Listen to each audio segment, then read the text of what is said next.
However, your most of the career is in healthcare industry. Yeah. So would like to know more about your experience in L&D in healthcare industry.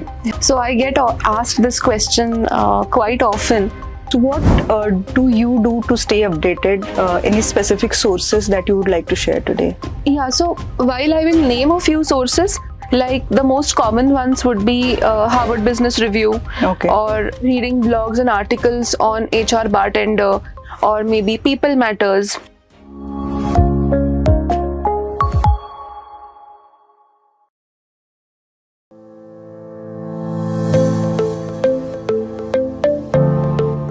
However, your most of the career is in healthcare industry. Yeah. So would like to know more about your experience in L&D in healthcare industry. Yeah.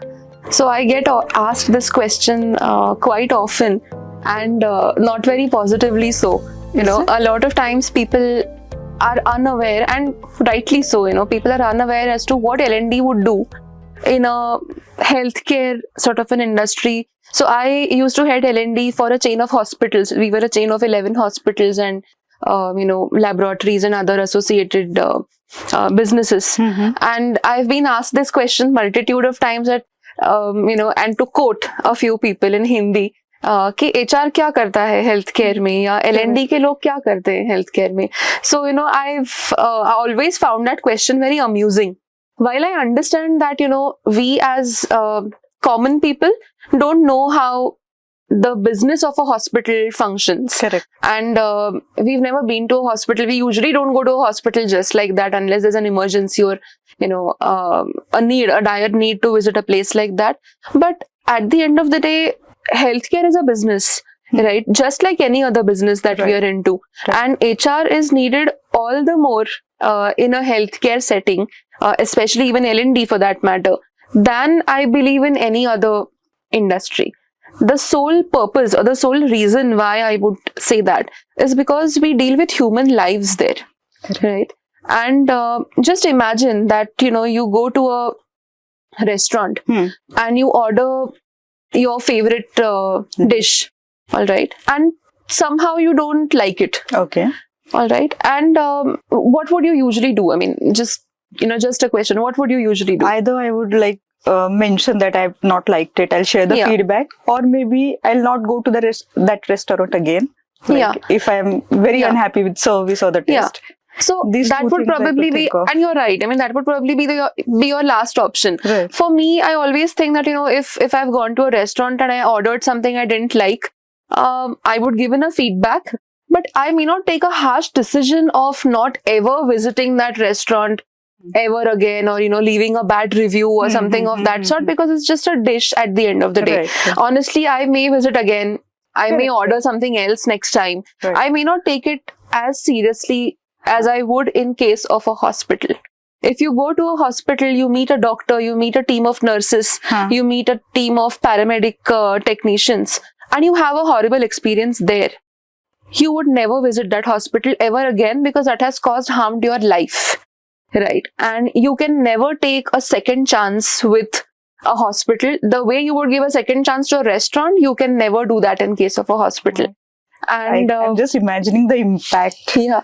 And I think it's extremely important that the people who are serving you in a hospital setting are prepped up, are absolutely skilled with the latest knowledge, latest technology, or dire in need competencies for that matter, to take care of you as a human being.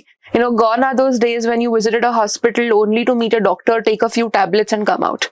Now, right from the time you park your car in a hospital, everything is an experience, right? You wouldn't want to go to a hospital where parking is an issue, because somebody is not well in your family and you would need quick help. Correct. So you would expect the hospital to even have parking attendants who would help you quicken that process. Then probably right from the time you visit the reception desk, then you meet up with the actual doctor, then you meet up with a few other associated medical professionals. Maybe you visit the pharmacy to collect your medicines. Then you come back to the billing desk to pay your fees or charges, and then you come back to the parking area to take your car and go home, or take your bike and go home. Right. So it's an entire cycle of experience which will make or break your impression of whether you want to visit this place ever again or not.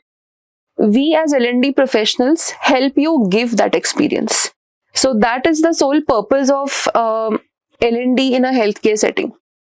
We ensure that all the service representatives in the hospital setting are fully skilled. They have the right competencies within them. They have the right behavioral traits within them to take care of you as a human being first, and then as a patient later. Secondly, as far as knowledge is concerned, we had a full-fledged team within my, within my purview or within my circle of influence, where we had structured training programs to train our nurses, to train our paramedical technicians, to train our junior doctors, even senior consultants for that matter sometimes, right? And pharmacists, and you name anybody and everybody who works in a healthcare setting. So I think L&D had all the more significance in a healthcare setting because you could never take a risk there. Right. You would never want to allocate a nurse or a doctor to a patient who you feel is not fully prepped up, because you can't take that risk. And especially, first, it's morally wrong to do that. And secondly, also with the growing awareness that people have now, the growing presence of social media, and in general, the knowledge awareness that people have, I don't think it's the wise decision to take.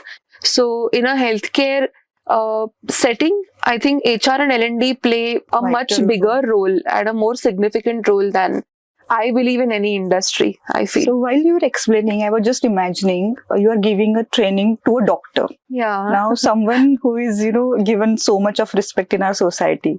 So in terms of acceptance, did you face any challenge like, mujhe mat sikhao, something of that sort? Or all experiences were good and, they were ready to acknowledge and, accept what you were trying to tell them? So I'm not going to lie, I found both cases. Right. Yeah. Absolutely human tendency. Yeah, again, human tendency. So somebody who's more experienced than you, somebody who is in such a noble profession. Exactly. And what could be greater than saving lives? There is no other profession that I think exists in the world than saving anybody's life.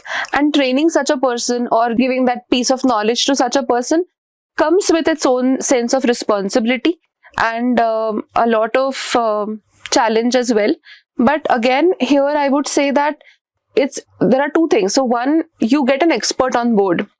It's a message to all the L&D professionals that gone are those days when you ran all the workshops on your own. Okay. There are multiple, industry experts available out there. Right. There are mentors available out there. There are coaches available out there. There are people who have been there, done that, who have decades of experience doing what they do. Get such people on board so that, again, you live up to that piece that I shared a couple of minutes ago, that knowledge is power. Correct. Right. I would never attend a workshop where I feel that the trainer or the facilitator doesn't have the required knowledge to train me. It would be a waste of the audience's time, for lack of a better word. Correct. So get such people on board so that you really add value to their lives. Don't train for the sake of training. As the output of your training, there needs to be some kind of behavioral change, some kind of value that you add to that person's life, professionally and personally both. So I think that's number one. And number two, it also depends a lot on how you communicate that need to that particular person, especially in case of doctors or any such senior professionals. It's very important how you communicate to them that there is a need that is felt, and all that magic lies in the communication. So here's where the reinforcement from the senior leadership comes in. The way you run your communication plan or the way you run your promotion campaign for that workshop would turn things around. Great. Would like to know from you any, amazing or memorable experience wherein you have trained some senior doctor or senior consultant, and he or she shared the positive feedback. Oh, this angle we never thought of. Probably something of soft skills or anything of that sort. Yeah. Wherein they were technically very sound and expert in their areas, but is it something that was lacking in the way they speak, or any such feedback that you got and you feel you felt good about your profession? Yeah, I've always felt great about my profession. That's one. And two, I've had numerous such feedbacks. We ran very limited workshops for very senior consultants Okay. because you don't need to, honestly. And L&D needs to be a very targeted intervention. I always felt that, treating L&D like a blanket solution to all the problems is not wise. And it's not advisable because that will only lead the business to failure. But using L&D as a strategic tool to bridge the gap wherever there is a problem, that is advisable, and that would be the right thing to do. So we ran multitude of workshops for junior doctors, those which are called, clinical assistants, or those who assist the senior doctors or senior consultants in a healthcare setting. So we ran a lot of workshops from them, more behavioral nature than technical. And after every workshop, we've had multitude of doctors coming in and telling us that, please arrange more such workshops for us. And this does give us an edge over the others. It helps us become better individuals while we're already good at what we do as medical professionals. But that sense of behavioral change, or that sense of, doing better for someone and making a difference in somebody's personal life, I think that has helped, create that level of experience as well in the healthcare setting. If I've understood correctly, you were mentioning about training need identification. Yeah. Okay, so that is the key. Yeah. So professionals from L&D basically should focus more on training need identification. Absolutely. And that is across industries. It's not only for healthcare. Yeah, absolutely. I think that's the first step in your training cycle. If we go by the books, training is a 5-step process where you start off with training need identification, then you move on to content design, then you move on to actual delivery of the session, then you move on to taking feedback or measuring the ROI, and then again making changes and go back to TNI. So it's a cyclic process. And I'm sure all the HR professionals out there already know about it. They've read it many times in a lot of HR books. But I always say that to all the students as well, that nothing that you learn in your textbooks would be irrelevant. You would get an opportunity to implement everything that you learn in your textbooks if you start taking it seriously in your career. So as you rightly mentioned, Deepa, training need identification is the first step and the most crucial one in the entire cycle, because if you go wrong there, the entire cycle would collapse. Correct. So you were mentioning about your MBA, theoretical knowledge, and we should apply it in our corporate life. So, we have learned something and we started our career, but now it's been like few years that we learned, right? Yeah. However, it is equally important that we stay updated with current trends and we stay updated with skills, what is happening in our industries, respective industries, whatever we are into. Yeah. So what do you do to stay updated? Any specific sources that you would like to share today? Yeah. So while I will name a few sources, like the most common ones would be Harvard Business Review, or reading blogs and articles on HR Bartender, or maybe People Matters, SHRM. These are all very AIHR for that matter. These are your go-to sources for knowledge. But I think more importantly, it's important to take on as many stretch assignments as you can. And I've done that personally in my career as well. So I never restricted myself to pure L&D, where I'm only involved in designing learning programs and executing them. But I always stretched myself beyond that. There are many peer functions which are very closely associated with L&D, L&D being one of those peer functions, like talent management in general, or, right from the time you hire a employee in the company till the time he or she moves out of the company, L&D can intervene at multiple touch points. Here's where I also got a chance to take care of performance management in the organization, which is again very closely linked with learning and development. So taking on such stretch assignments within your own sphere of influence in your own company, I think that would give you a much better exposure than any theoretical source of knowledge. And I'm not saying that theory will not help you. Theory will help you. It will strengthen the foundation of your knowledge, or, in general, your career. But I think applying it in practice through various smaller projects or assignments, that would give you the edge over the others. Great. Again, a great key takeaway, I feel.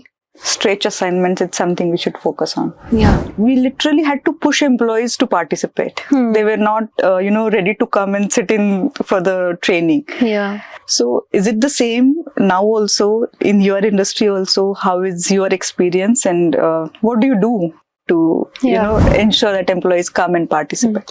I think it's such a nice question, and I really want to take some time on it. Sure.